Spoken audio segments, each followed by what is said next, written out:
At a place that brings joy to so many, Oh no. Andrea Creamer is about to experience an identity crisis of astrological proportions. I'm a Pisces. All of her life, she thought she was an Aries. No way. Joke's on me, I'm a fish. Kind of appropriate considering her location. Is this because we're at a fish market? Is everyone a Pisces today?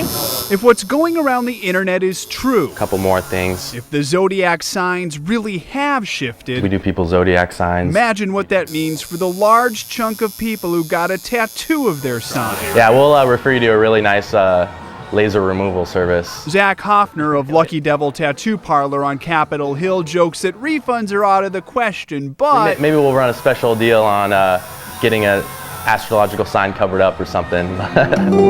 it is true the Earth's position has gradually changed over the years.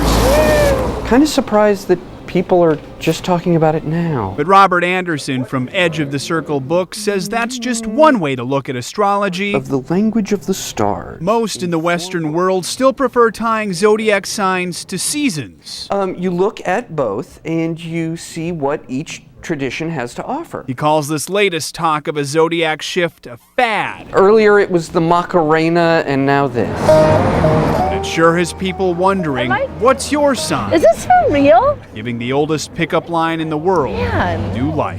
This is too much.